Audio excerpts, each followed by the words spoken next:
Доброго времени суток! Вас приветствует Лонфред, и сегодня у нас гайд на Дариуса.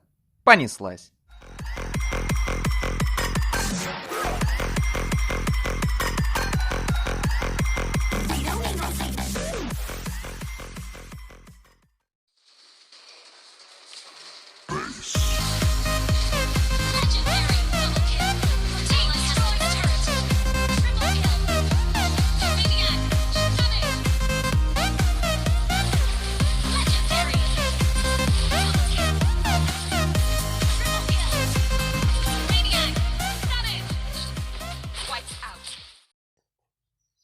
Это было изи.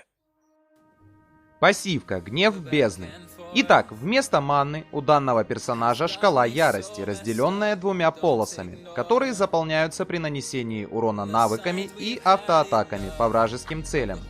Как только шкала заполнится на 50% и выше, первый и второй скиллы будут усилены. После каждых двух базовых атак Дариус применит круговой удар, который нанесет дополнительный физ-урон врагам в радиусе, отвампирит часть хп и сократит КД первого и второго скиллов на 1 секунду. Кстати, круговой удар не является автоатакой, он является скиллом, об этом чуть позже, в сборке. Первый скилл – взрывной удар. Дариус выпускает волну взрывов в указанном направлении, нанося врагам на пути физ-урон и замедляя их на 30%. Полный дэмэдж наносит первый взрыв, урон последующих взрывов уменьшается. При заполненной шкале ярости навык наносит 140% урона, радиус волны увеличивается, а враги замедляются вдвое. Второй скилл – призрачный шаг. Дариус делает рывок вперед, попав в цель, он остановится, нанесет ей урон и слегка подвинет, об этом чуть позже. Использовав навык повторно, Дариус набросится на врага, нанеся физ-урон и снизит физ-защиту на 50%. При заполненной шкале ярости навык нанесет 150% урона, замедлит цель на 90%, примерно на 1 секунду, и снизит физ-защиту на 75% на 4 секунды. Радиус повторного использования увеличен. Апаем этот скилл в первую очередь. Ульта. Разрушение. В описании сказано, что Дариус быстро заряжает и производит смертельный удар. Ну, я бы так не горячился. Скорее, Дариус постепенно заряжает смертельный удар, после чего наносит неплохой урон всем вражеским целям в области и замедляет их на 80% в течение секунды. Я рекомендую использовать эмблемы убийцы с первым перком «Охотник за головами», что ускорит закуп.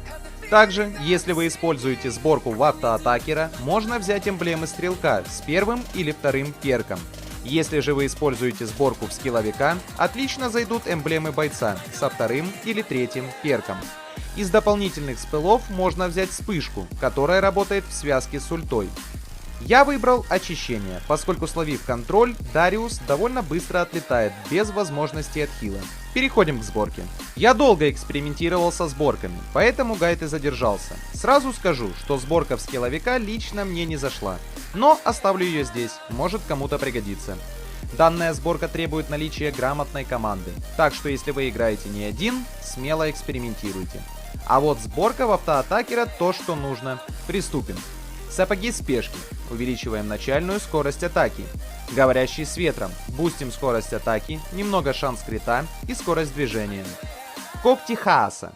Вамп не будет лишним. Можно заменить на бесконечную битву. Ярость берсерка. Увеличит урон, шанс крит атаки и силу крита. Багровый призрак. Позволит еще чаще бить и критовать. А пассивка будет бустить физ-атаку.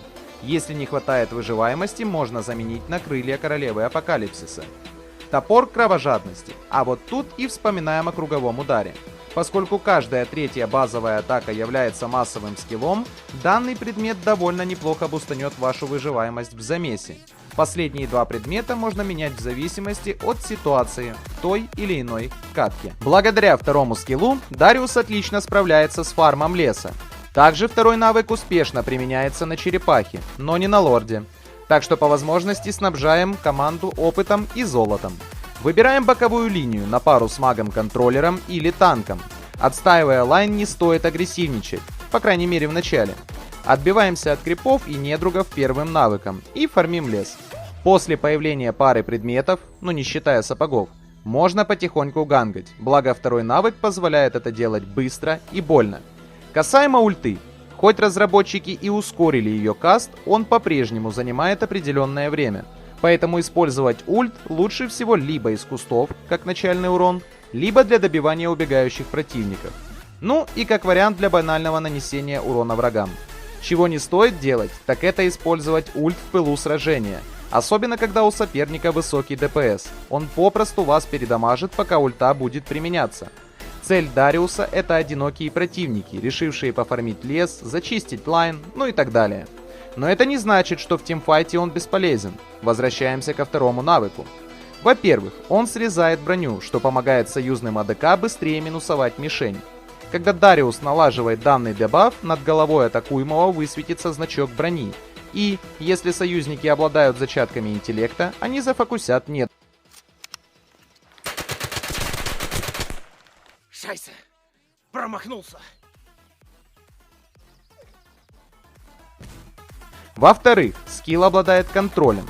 Он слегка подвигает противника, в которого вы врезались. Например, таким образом вы можете сбить ульт Фаши. Так что имейте в виду. Дариус способен соло разнести несколько кабин, благодаря высокому вампиризму и массовой атаке, но это при условии перефарма. Если же вы идете вровень с командой, лучше так не рисковать. К плюсам данного персонажа можно отнести хорошую мобильность.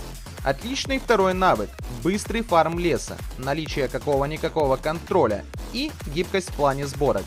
К минусам – долгое использование ультимативного навыка и высокую уязвимость к фокусу и контролю. В общем, лично мне персонаж понравился. Эдакий боец-убийца. Как вам новый персонаж, а также ваши варианты сборок? Оставляйте в комментариях. Буду рад почитать. Всем спасибо за просмотр. Если вам понравилось данное видео, не забывайте ставить палец вверх, а также подписывайтесь на канал. Впереди еще много интересного. Ну а с вами был Лонфред. Всем удачи. Пока-пока.